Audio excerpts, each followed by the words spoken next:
Gurmagad agus Uachtarán agus Rúni Generalta agus a chuinúslig dúspáir a bólam a féhhuichas a gháildíh a sochtan cuire bheilih madan is onóir an a bhór domsa mar híiseach bheithanseo ag láirtliv agus ag éisteachliv chomá agus san príomhhaim atá gom héin ná go méid tagabháil adring idir an rialtas agus fórsa ní hamháin an ullmhach sna míana agus sna bliana atá le tacht. Chun an tír a dhéanamh níos fearr agus go háirithe ó thaobh buail fórsa an scéal a dhéanamh níos fearr mar aon le sin. I want to thank you very much indeed for your very important invitation to me to be here this morning. And I do consider it an honour as Taoiseach to have the opportunity to address your biannual conference. And to say, for me, it's an opportunity to obviously speak to you and talk to you about certain issues that are on our mind in government, but also to listen to you and through the speeches that will follow to understand very fully the issues that concern you. And I've received your copy in terms of your agenda for the next number of days. It's also a recognition of the very significant positive role that Fórsa plays in the nation's life. And I want to acknowledge that and pay tribute to you and to all your members across the length and breadth of the country who contribute so significantly to public service delivery, but also to key sectors of the private sector also. And we are in a period of very significant global turbulence and uncertainty. And people are anxious about the future, and understandably so, and people are under pressure as well. And if you look over the last number of years, we've had a succession of very significant seismic shocks, globally and indeed economically. If you begin with Brexit, which at that time we thought would be particularly significant for our island, we had to navigate our way through that.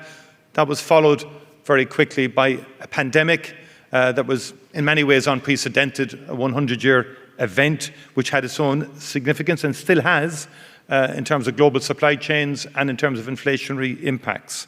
And then followed by the Russian invasion of Ukraine and the rapid elimination of dependency on Russian oil, which brought its own energy crisis and further inflation, reaching about 10% in 2022. And then we had tariffs from the United States, which we've had to deal with and navigate in terms of working with the companies who are impacted with a view to protecting the jobs and what is a very significant part of our economy. And now we have a very serious war in the Middle East, a war which is having very negative impacts on the people of the Middle East in the first instance, of people in Iran and people across Gaza, across the West Bank, across Lebanon. And so the first thoughts in our mind are for the people who suffer as a result of the waging of war. But also the economic consequences are extremely significant, with a 20% contraction in global energy supplies, which will impact and is impacting obviously on fuel prices, which is directly then putting huge pressure on families and on people generally through the cost of living. And that is something that we are very conscious of, and I'm going to say that as we enter into various discussions on key issues. And the economy, despite all of that, remains relatively resilient, with record numbers of people at work, low unemployment, and actually real wage growth before this war began. But obviously, we have to be very vigilant in terms of protecting the resilience of that economy and its underlying strengths, and conscious as we are of the pressure that people are under in terms of cost of living.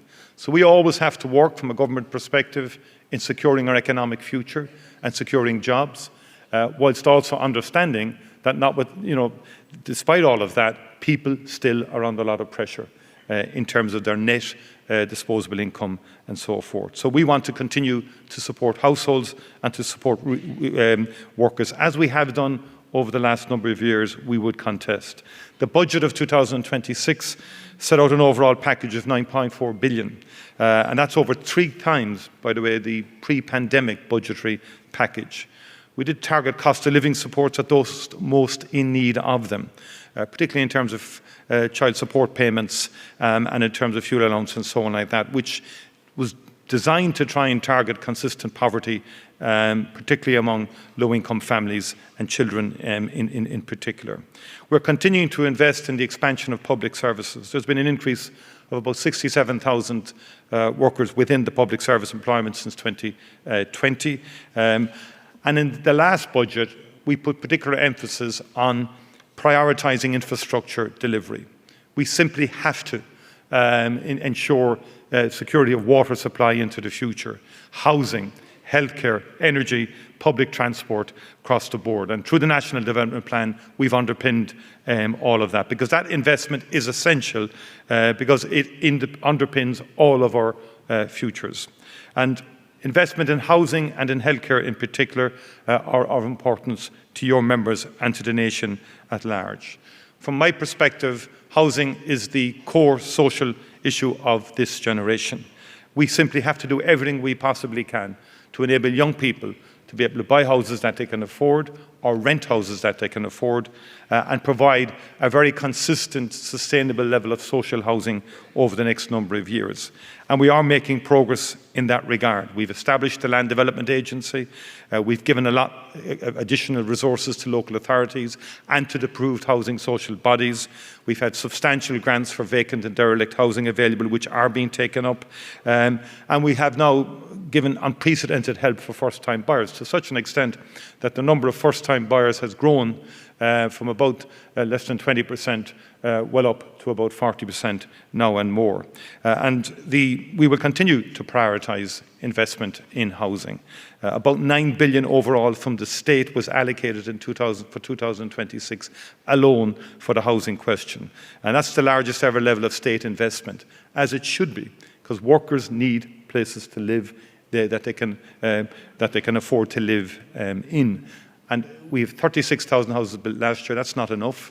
We need to get to about 50,000 per annum over a succession of years to deal with this adequately. And we need all hands on the tiller, public, private sector, and also every state agency working flat out to push away the barriers, reduce delays, and to get housing built. And on social housing, 9,000 new social house builds last year, the highest in decades. And again, we need that consistency at that level of delivery over the next while. In terms of the health services, we have increased health budgets significantly from about 14 billion in 2016 to about 27.4 billion in 2026.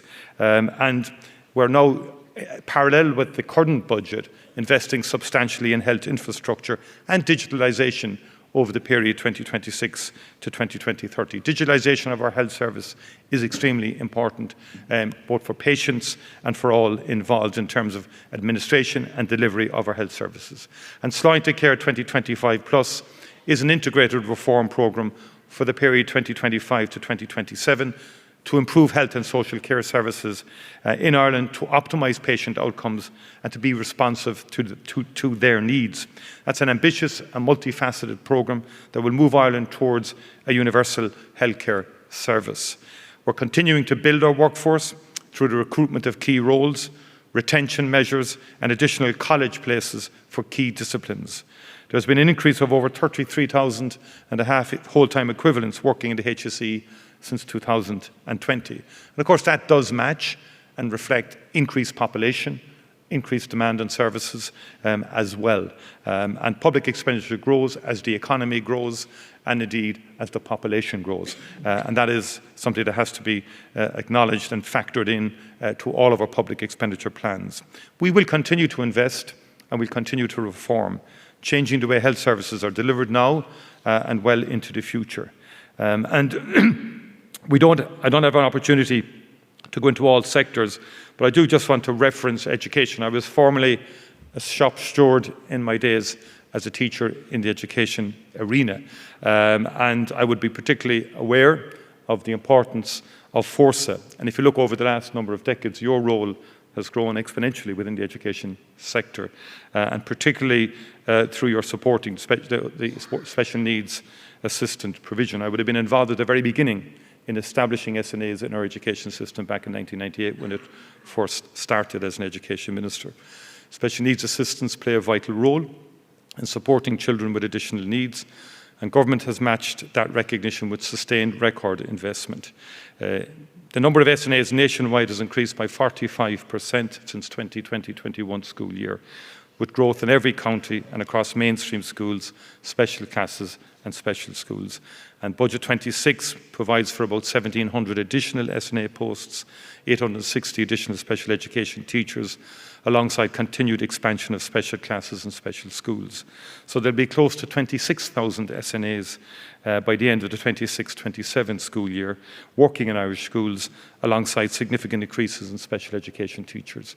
And we've established a Cabinet subcommittee on disability more generally, and we want to work with partners in education at the multidisciplinary aspect of special education.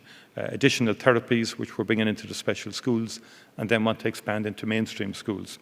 Our overriding concern must always be the child who needs help and assistance, and who needs to be facilitated in full participation in education. You've also been very strong advocates for school secretaries and caretakers also. And I acknowledge the challenges that school secretaries and caretakers have had to experience over the years in terms of attaining the same conditions as others, terms and conditions as others within the education sector. We are collaborating and working with you through the aegis of the Labour Court to make progress on that front, and we do want to bring that to resolution also, and more broadly across that sector. Could I say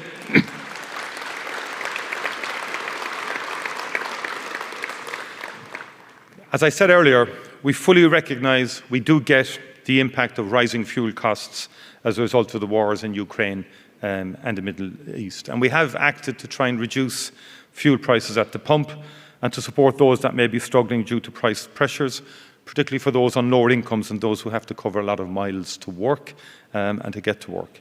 And the sectoral supports that we've introduced have an important role for the wider economy through curtailing price increases and inflation for everyone. So food production does matter. Haulage is essential, existential for trade. We're a trading nation. To underpin the jobs in our economy, we need to export goods. We need to bring goods in and get them on the shelves at reasonable costs. And that supports jobs across the board. And we are in a position to respond because we do, our budgets have been, IFAC wouldn't think so, or the Fiscal Authority doesn't think so, but we've managed them reasonably prudently, I put it that way. So we do have resources to deal with this. One of the challenges is the Middle East is uncertain, it's volatile. We don't quite know where the landing zone is. We don't know the length of time that fuel prices will stay elevated. So we do need to plan in a sustainable way.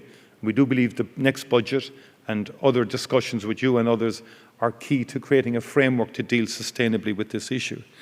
Because it is a volatile period. We've got to navigate it, we've got to be flexible, we've got to be adaptable. We can't cover every increase in costs, we can't mitigate that, but we have to retain resources so that we can deal with any further deterioration in the global economy.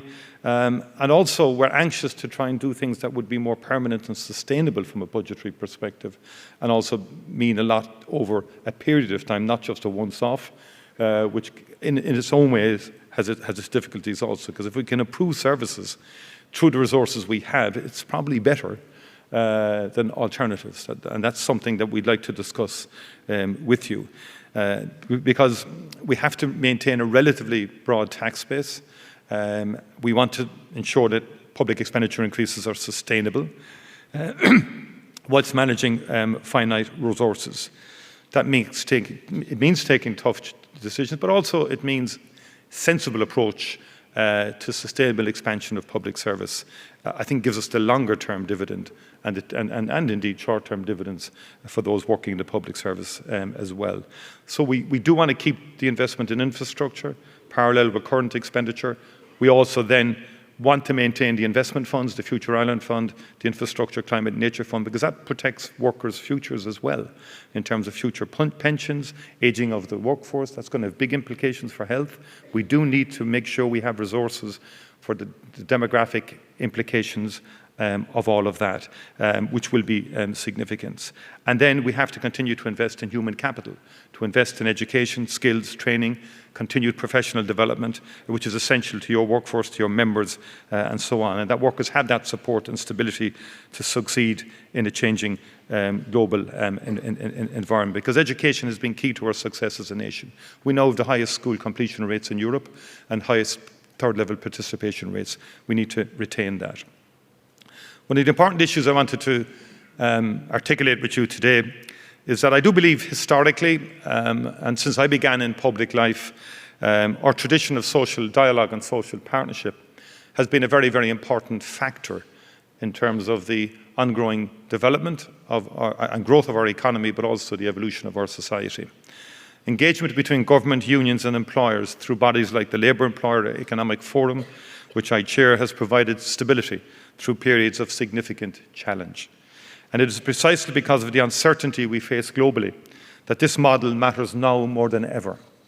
Such dialogue allows us to share information, test policy responses, and reach consensus in uncertain times.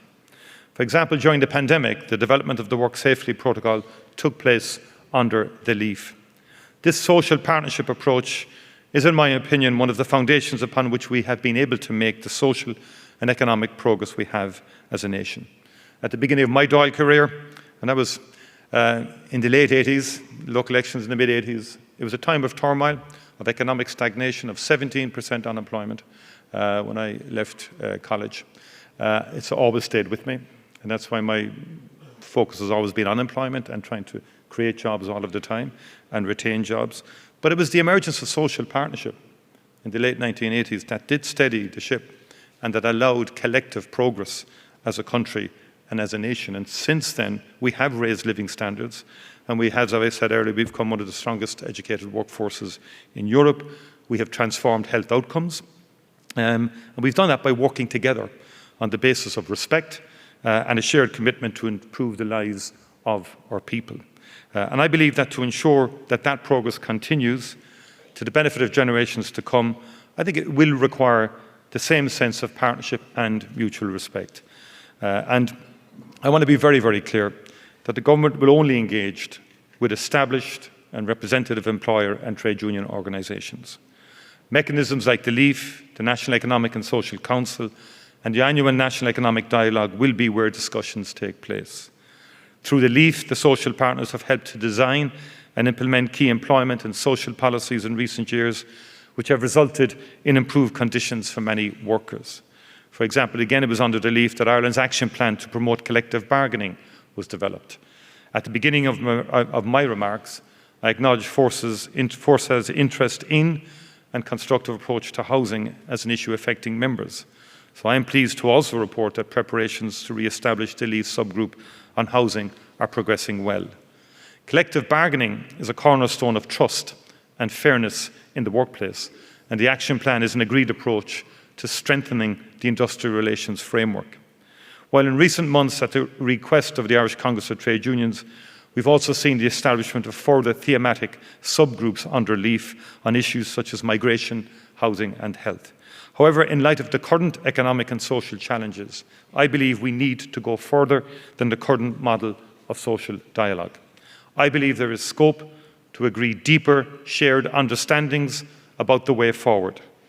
We all know that many of the factors that affect workers' standards of living, such as public services, taxation, housing, employment rights, pensions and childcare, fall outside normal pay negotiations. As a first step, an intensive process of discussion has commenced under the LEAF on the current challenges to energy security and affordability, as well as Ireland's broader economic resilience. And of course, as in previous years, the National Economic Dialogue this summer will once again provide us with an opportunity for wider discussion on economic priorities and challenges in advance of Budget 2027. The way people work in Ireland has also changed in recent years. Recent data from the CSO shows that remote and hybrid working has become a significant feature now of working life in Ireland, with close to 1 million people working from home at least some of the time. Ireland was among the first countries in the European Union to introduce a legal right to request remote working, an approach that we believe strikes the right balance between flexibility and the need for businesses to remain competitive, profitable and viable. But we also recognise that work is diverse. Not every role can be done remotely. Not every service can be delivered from a distance. The challenge and the opportunity is to ensure that flexible working arrangements are fair, consistent and support the delivery of high-quality public services. A recent review of the legislation, informed by engagement with workers, employers and the Workplace Relations Commission, provided some useful insights. A key finding of the review is that the challenge is awareness, not effectiveness. Many people are simply not aware of their rights. And that is why a national information campaign is underway to drive awareness and encourage increased use of the legislation. I know also that there has been some criticism that the legislation is balanced in favour of employers. To address this perceived imbalance, the WRC will look to revise the Code of Practice in consultation with employer and worker representatives. And this review forms part of the government's wider strategy regarding remote work, including broadband rollout and home working tax relief. In addition, at the request of the Irish Congress of Trade Unions, I asked the National Economic and Social Council to carry out research into the impact of remote and hybrid work in Ireland. That report will provide us with a greater evidence base on the full range of economic, social and environmental impacts to inform future policy. Flexible working is now a permanent feature of the modern workplace, and one that, if implemented well, can benefit employees, organisations and society as a whole. We're also at the beginning of another major shift in the world of work, with the rapid evolution of digital technologies and the transformative power of artificial intelligence. AI is no longer a distant or abstract issue. It is already becoming a significant part of all modern economies and potentially a driver of economic and productivity growth.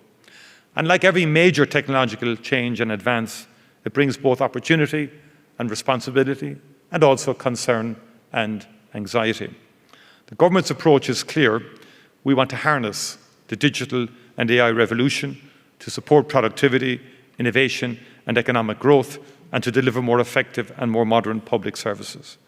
AI and digital tools have the potential to transform how we work, to reduce administrative burdens, to improve efficiency and to enhance the services we provide.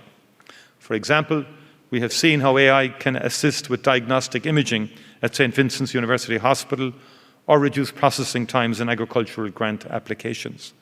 But we should be clear about this. This is not about replacing people. It is about giving public servants better tools to do their jobs and freeing up time to focus on the work that matters most, and indeed creating new roles as older roles move and evolve. And that is an important dimension to any technological advance. It also means investment in skills, ensuring that workers are supported to adapt, to learn, and to work confidently alongside new technologies. My colleague Deputy Taoiseach Micheál is developing interesting proposals on this.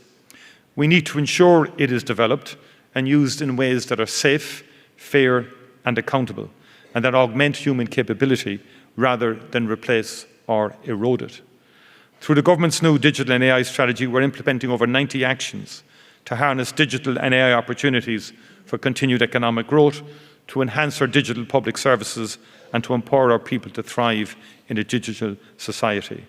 And we've published guidelines for the responsible use of AI in the public service, providing a framework to ensure that AI is safe, ethical, effective and aligned with people's rights. And we're implementing the European Union AI Act, and we're establishing a new AI office. And while it still is in some respects early days to fully understand the impact of AI in the workplace, it's not too early to explore the issue in greater detail, because it certainly will have impact. And I'm therefore proposing that the government, trade unions and employers would establish a forum under the leaf to specifically explore the impacts of AI and wider digital change on the workplace in more detail. And when I was in the United States in March, we had some significant discussions with employers there in terms of what they perceive to be the potential radical impact of AI. And technology always brings fear and anxiety too. Different eras of technological advancement has created a sense that employment will be eliminated or we won't have jobs for people. I remember that in the 1980s and 1990s, and the opposite turned out to be the case. So we've got to be clever. I think investment in skills and human capital is again going to be key here, so that we, if you like, whilst making ourselves more administratively efficient, that we do understand that we can create additional jobs from AI, and that it's about using human capital to the optimal and keeping people at the centre of everything that we do. Pay in the public service has, for over a decade, been governed by a system of collective agreements since the negotiation of the Croke Park Agreement. And these collective agreements have an important place in public service industrial relations. They allow public pay issues to be addressed in a fair, equitable and affordable way, balancing the needs of public servants with the responsibility to manage public finances sustainably. This approach has served both the country and public servants well over many years, in our view. Through some of the most challenging periods in recent history, including the aftermath of the last economic crisis, this collective approach has helped us to navigate difficult decisions together in a way that underpins social solidarity and protects social cohesion. I want to again acknowledge the role that public servants and Fórsa played in that. Our shared effort and the willingness to engage constructively helped to lay the foundations for our swift economic recovery. Successful public service agreements are a means of investing in our public services and have also enabled the ongoing delivery of reform across these services. Since 2020, public service agreements have consistently delivered real pay increases for public servants, with a clear emphasis on prioritising the lowest paid. Over the period 2021 to 2023, the lowest paid saw increases of up to 12.5%, compared with about 9.5% for the public service overall. That approach carried through into the current public service agreement, where over the lifetime of the agreement, the lowest paid public servants will see cumulative benefits of up to 17.3%. I know this agreement runs until the 30th of June, with the final pay increase of 1% for all public servants due to take effect in June. However, the full implementation of the current agreement, including the local bargaining element, remains the immediate priority. I have made clear to all ministers, and again I've discussed this very, very recently with the Minister for Public Expenditure, that I want and I expect rapid progress in the coming weeks to resolve outstanding aspects of applying the local bargaining clause. Progress has also been made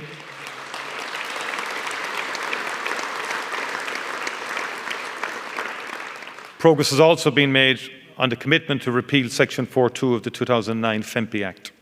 The Government has approved the drafting of the Public Service Pay Bill 2026, and the bill is now being placed on the priority drafting list for the summer period. Again, I expect to see this to move forward quickly. The Government also wants to explore the potential for a new agreement with public service unions and representative associations over the period ahead, and I hope to see initial contacts made on this shortly. Because a stable industrial relations environment is essential to ensure stability and certainty for public service employees, for public service delivery, for fostering economic growth and social cohesion to the benefit of all our people. And Government wants to engage proactively and positively in such a negotiation. In the coming months, Ireland will assume the presidency of the European Union. Competitiveness, values in terms of the international rule of law and human rights, security being the three pillars of our presidency. Supporting economic renewal and protecting European jobs will be key objectives of the Irish presidency, while underpinning the social values and rights of workers that have underpinned social cohesion across Europe. I want to thank Fórsa for your constructive engagement and the important role you play across the public service and wider Irish society.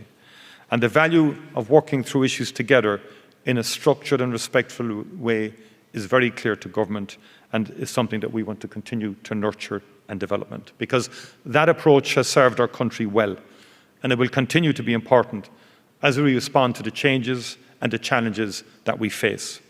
And I look forward to continuing to work with you in the period ahead.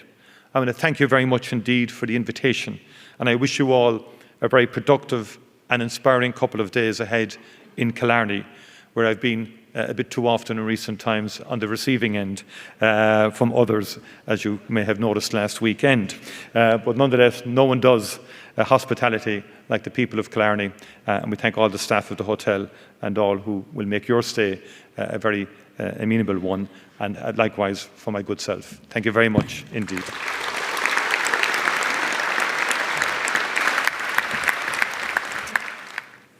Taoiseach, her ceann duscarí bháil an buíochas a gháil leat as teacht chuig ar gógáil ar maidin. Déismid go cuaireamach leis an méid a dúirtú agus tá an dúilgas agus an priviléid agam freagra a thabhairt thar ceann an cearr cumann. Tásúlagam go measí tú na pointí a dhéanaí mé mar ionchar cuideach. I did mention to the Taoiseach outside that his most recent visit to Killarney on Sunday mightn't have been quite as enjoyable as this one when he was there to witness the first presentation of the Paddy O'Shea Cup. But on a more serious note, Taoiseach, you join us at a time when we, as a Fórsa trade union, celebrate reaching the important milestone of 100,000 members.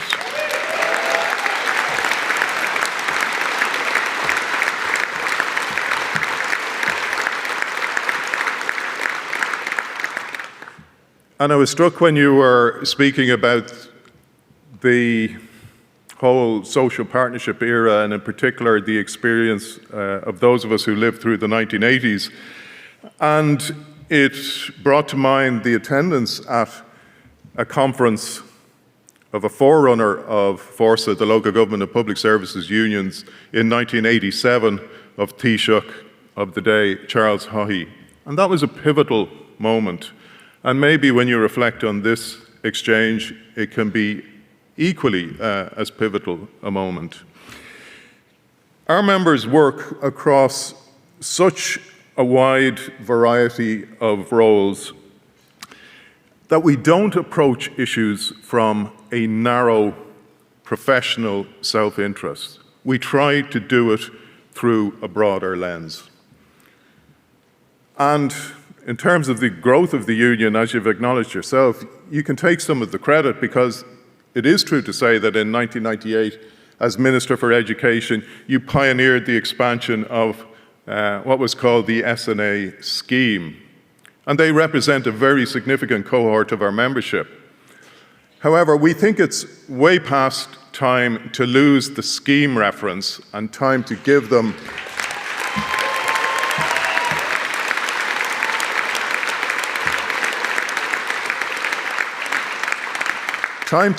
professional recognition and full parity of esteem in the school system.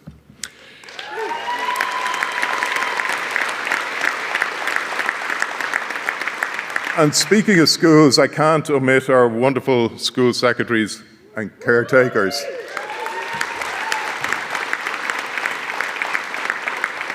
Still patiently waiting after last September's strike for a positive Labour Court recommendation. And we heard from our head of division, Andy Pike, last night that we hope that the work that has been going on will be productive. But if it isn't, we stand ready again to take to the picket lines in September if that's what's required.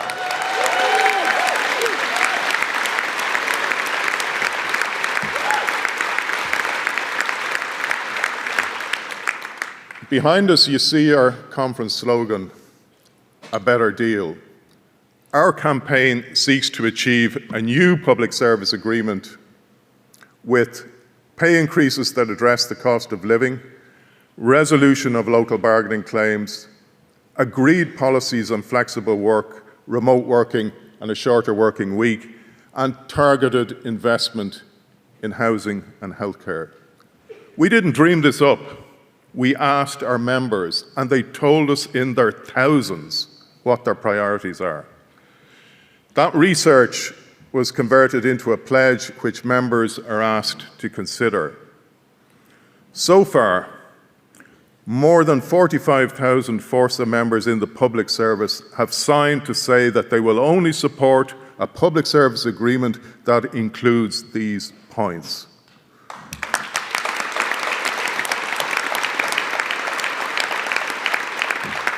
Because, Taoiseach, we're no longer prepared to accept that some of these items are off the table, because that was our experience in previous negotiations with depender officials. Stuck in an austerity-era mindset that system is completely inappropriate to the changed economic conditions and to the challenges we face as a country, some of which you've spoken about. As you know, I withdrew from the Labour Employer Economic Forum in early 2024. I simply couldn't justify participation in a process that wasn't based on trying to reach agreement between the parties present. One strand I did stay engaged with was the Shared Island Initiative. And from my involvement there, I see the incredible amount of work, often small projects, but no less significant for that are taking place under that initiative. And Taoiseach, you should be rightly proud of establishing it, as the case is regularly made in its work for us to think 32.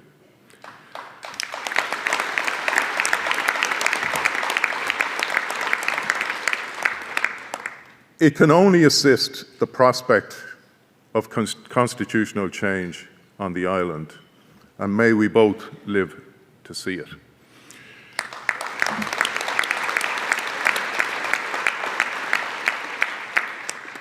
I had spent 6 years as a trade union nominee to the National Competitiveness Council from 2015, and for the benefit of delegates, this is not a trade union forum. It's made up largely of the captains of industry and various senior officials from government departments there as advisors.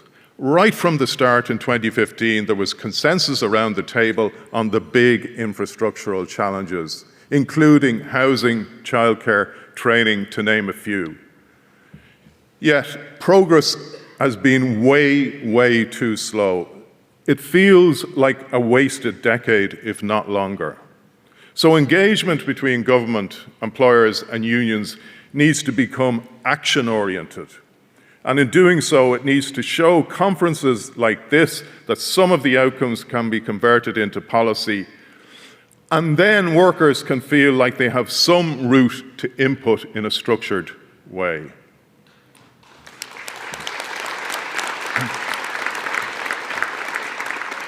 While these matters aren't exclusive to the public service, public servants need to have confidence that they are being addressed. And in turn, the wider population benefits too. In a world where democracy is in increasingly short supply, this is one way for the ordinary workers to feel connected. If we depend solely on elections every 4 or 5 years, well, just look around and see how that's going. In fact, when we look at the big global power blocks, the move from democracy to autocracy is frightening. If you'll allow me a little short word on international matters. Fórsa punches well above its weight internationally, in many ways, but including through the funding of several projects around the globe. I'm thinking of the support that we give to the peace process in Colombia. I'm thinking of the incredible women in Pakistan fighting against the system to deliver reproductive rights and infant and maternity care in an incredible way. I'm thinking of the way we support young workers in South America, the way that we're helping organizing capacity projects in Central and West Africa, and many more initiatives. You'll recall, because I think we had an event at which you spoke around that time, that within 1 month of the Russian invasion of Ukraine, Fórsa members raised €1 million in a relief effort.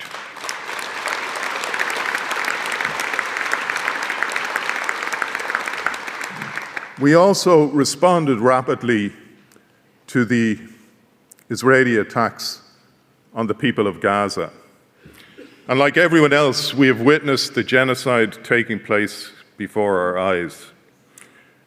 While we acknowledge Ireland has been pushing for the suspension of the EU-Israel Association Agreement, sometimes you have to be led by our principles, and we join the call to enact the Occupied Territories Bill.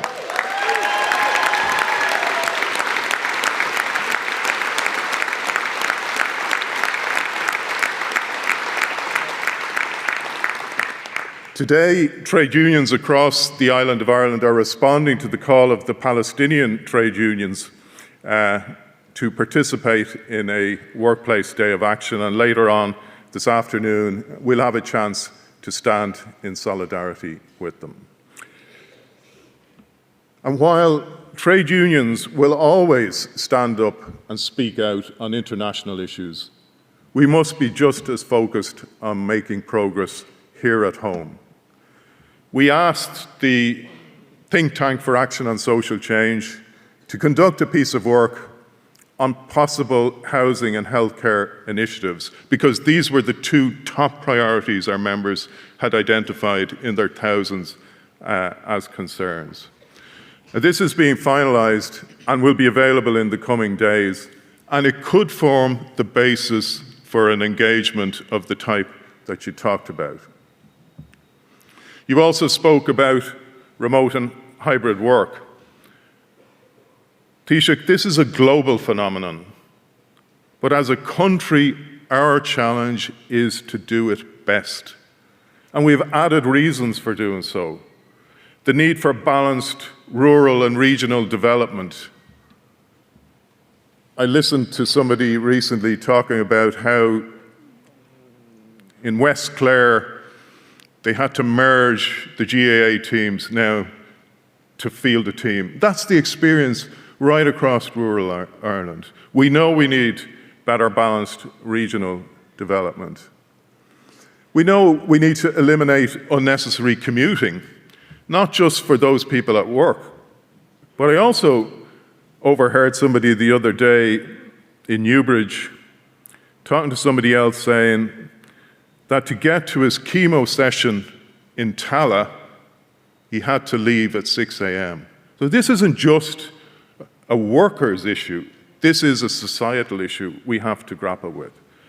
And we know that remote working can support well-being, family life, and community involvement. It's not a public service issue because you said almost 1 million people at work, to one extent or another, are involved in remote working. And huge parts of the public service can never do it when we think of hospitals, schools, and plenty of other services. There's even some evidence emerging of working from home leading to an increase in the birth rate. Think about it.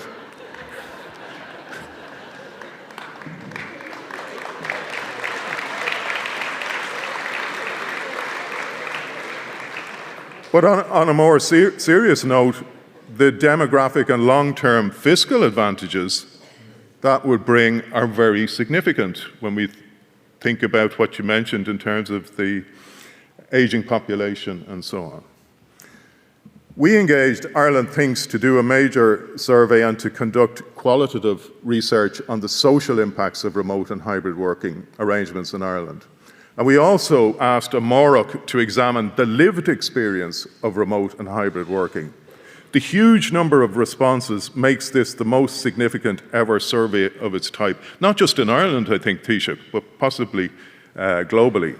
We will feed these findings into the deliberations of the NESC working group to which you referred, tasked by your department to produce recommendations.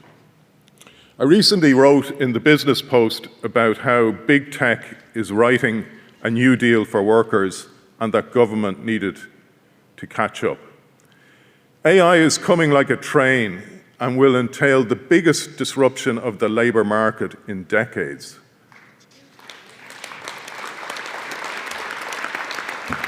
How we respond to it as a country will tell a lot about our future prosperity. That's why it was troubling to read on Tuesday of an Accenture survey which found that almost 50% of employees in Ireland say that they have been expected to use new technology they haven't been trained for.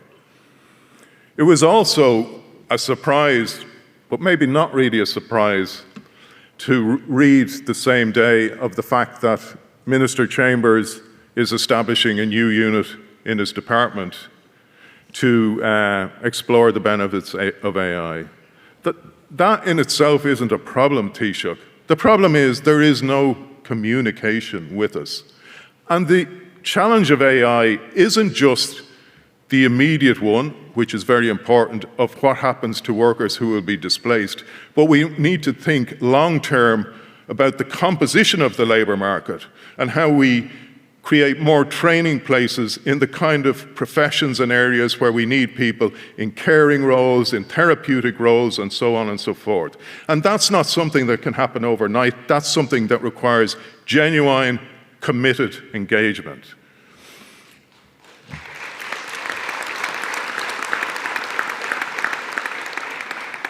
I agree with you that the main reason for our economic success in recent decades was education, propelled by the decision of Donogh O'Malley in 1967 to introduce free secondary education, and then the expansion of third-level access that followed.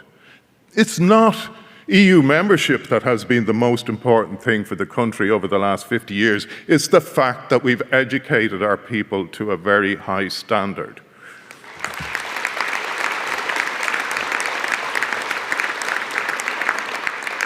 And a response of that level of ambition is now required, and it must involve workers and their trade unions. I have to wonder if the Public Expenditure Minister and his officials value a multi-annual public service agreement. Because despite what you said about the Cabinet decision to introduce a bill, I gave up on raising this at meetings and writing to the Minister. They never come to us to say what they've done in relation to Pascal Donoghue's commitment before the last set of talks to repeal FEMPI. And that makes me think that how are they going to repeal it? Are they going to repeal it in a way that we all want, to seriously change the austerity legislation to something that's more fitting with the conditions that we now live in? So I'll wait and see and reserve judgment on any bill that's published, and we'll take our own advice when we see it.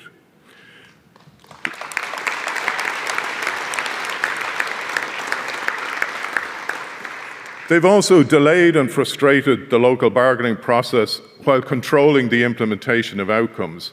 So now, more than 8 months after it fell due, most public servants haven't had any implementation of the first phase of their claims.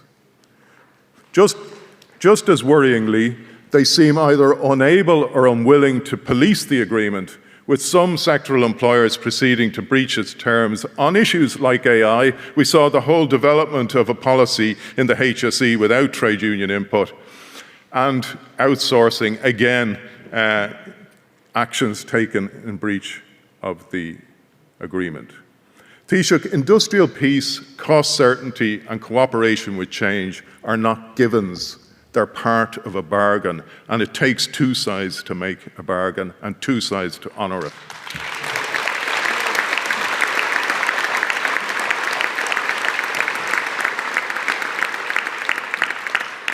So I say to you today, if there is to be a multi-annual agreement, it must provide a real voice for workers on the issues I've been talking about, not just pay. But of course, the top concern of our members is cost of living, with very many feeling the pinch and struggling to make ends meet. They were feeling it, to be honest, before the latest surge in prices. I recently heard the Taoiseach talking about the importance of democratically structured civil society groups. And again, to be honest, his remarks fell a bit flat, because it didn't feel like that recognition was present when year after year government failed to restore the tax relief on trade union subscriptions.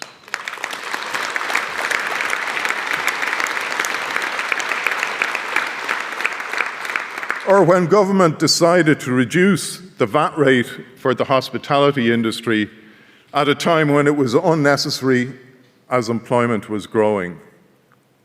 And when in last October's budget, government chose not to adjust tax bands and allowances for workers, while simultaneously removing the household energy credits.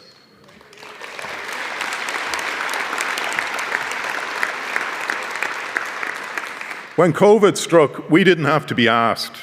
Within 24 hours of then Taoiseach Leo Varadkar walking down the steps of Blair House in Washington to address the nation, our Fórsa leadership had met and had communicated a clear message to members and the wider public. We said Fórsa members would do whatever was required to respond. We said we would all have to do different things in different ways and at different times than normally would be the case. We set the tone for the wider trade union movement and beyond. And workers stepped up in the public service and right across the economy. For these reasons, the last budget felt like a betrayal. And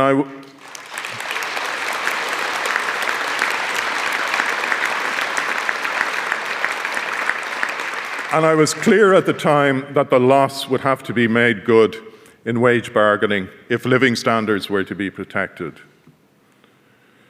While we hear a bit of noise now about remedial action, we will need firm government commitments if that scenario is to be avoided.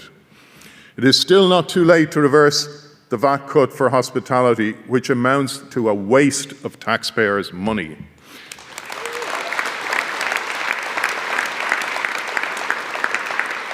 So we support ICTU's call to apply a 2% VAT cut across the board instead, so that everyone benefits.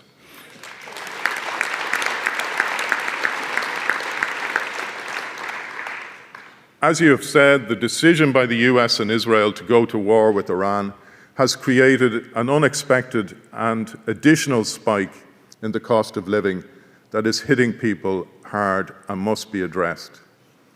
We saw the fuel protests, but we also saw the government's eventual response. More importantly, we saw that the rules appear to have changed. Those who shout loudest get heard, and those who disrupt the most get rewarded.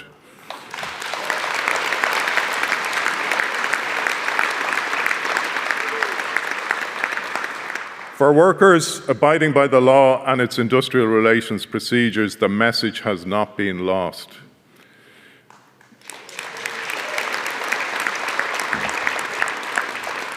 The public service agreement is due to expire in 6 weeks.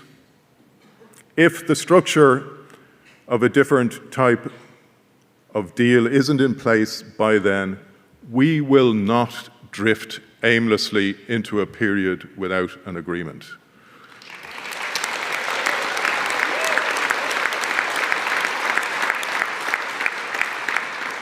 Before then, we will consult with the other unions of the ICTU Public Services Committee, which I chair, to try to secure a united approach. I hope that in this scenario, this will mean that we will press for a cost of living increase to maintain living standards. We will seek to pursue the balance of our local bargaining claims. We will resist all change proposed or imposed without agreement. We will adopt an industrial strategy in support of these demands, and we will be ready for a new and different era of industrial relations if that's what it takes.